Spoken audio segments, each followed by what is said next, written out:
If I'm working with a couple, for instance, uh, there's just this ability or willingness or honoring or desire to be present to both experiences at the same time. And really, at first, like if someone comes in and they're explaining what's happening within their dynamic, the first thing for me is the same as you is like, how do we create safety in the space?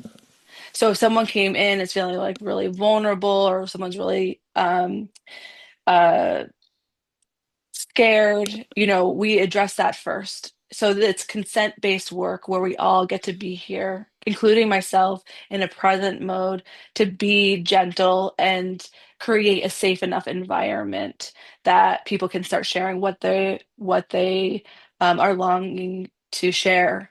And there's a quality of when that, so there's a lot of listening in the beginning, but then there may be like an interpretation.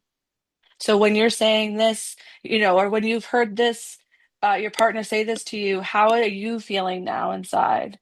And then if they're just like, I am terrified, like, are they going to leave me? And then like we're asking, it's like, oh no, I didn't mean that, So it's like this third person that can kind of come in and just like be holding that space to and then part of that is like because we work with neurodivergent people, explaining what may be happening in the nervous system, or right, it might be happening in communication difficulties, and what may be happening when they shut down, and finding different ways to communicate. Like maybe when they get in those moments, they text instead of because one gets shut down, but also like creating ways of touchstones in the moment. So we use the practice in the moment to have a way of communicating with one another of what is actually happening, and then bringing that back into like whatever situation they might be bringing in that they're talking about. So when that kind of situation happens again, they can have this like moment of, so we bring this like consciousness to it. So in the moment when they're experiencing that type of situation again, they're like, oh, here it is. Oh, and now we have a way, a different way, because I better understand what's actually happening. They're not shutting down to reject me. They're shutting down because their brain is going into fight, fight, freeze. Um, you know, uh, just sort of like that lower level that you're talking about in the nervous system. And it's like, oh, this isn't personal to me. They actually might need help, and reminding them, would you be willing to go text me what you're experiencing? Because I know that language at that point is challenging for you.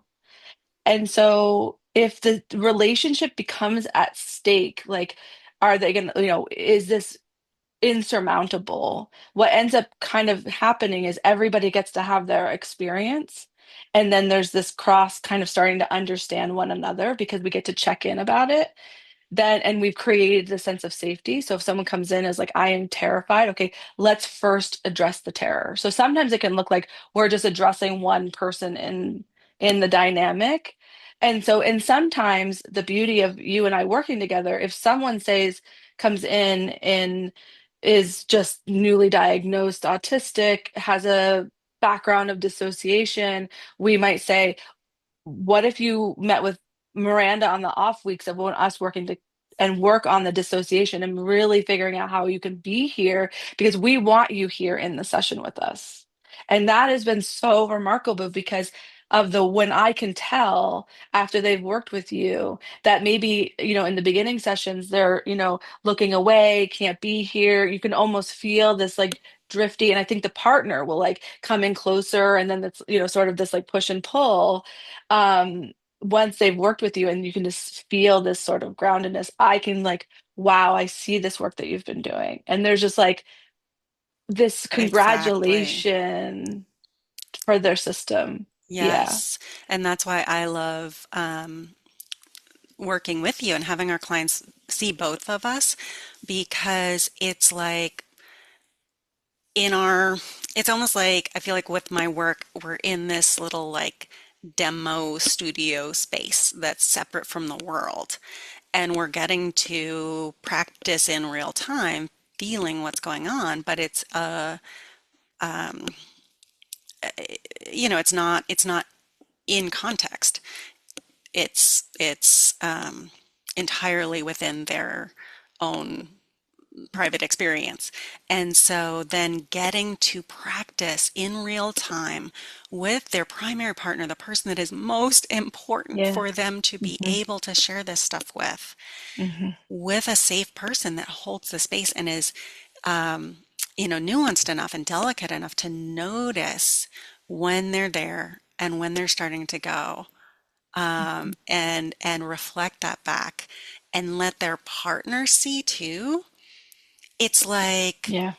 Hmm. huge. And then they get to, as you said, like have those celebrations of Yeah. really feeling and being witnessed, being Yeah. honored for that incredibly hard work that they're doing.